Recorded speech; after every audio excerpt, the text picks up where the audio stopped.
Year 9 Core Intermediate Homework 1 answers. Question 1. We like to use the grid method when we multiply in St Kenneth. So we split the number up. 23 times 9 times 8 even. We make our grid. 8 times 2 is 16. Put the 0 1, so 160. 8 times 3 is 24. You get your final answer then by adding up. 160 add 24, 184. Rounding to the nearest 10, so we find our tens, units, tens, hundreds, there's our tens. Next door will then determine whether you round up or down. 5 or more you round up, less than 5 you round down. So because it's a 9, you've got to round up. So that's going to go up to 8, so 3, 8. Everything after will become zeros, so we need to fill that gap with a 0. It is telling you what to use, a little reminder.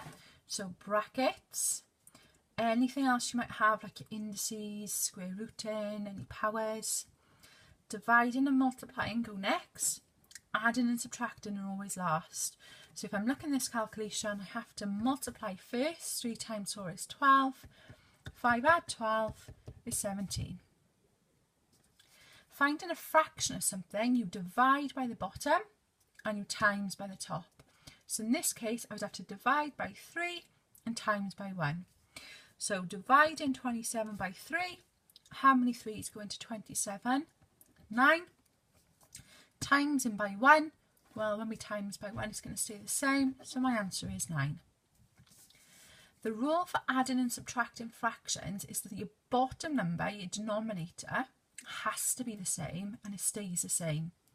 So both denominators are 9 and they're going to stay as 9. 1 add 2 is 3. And what you should get used to then is simplifying your fraction. So is there a number now that goes into 3 and 9? Yes, 3 does. 3 goes into 3 once and 3 goes into 9 3 times.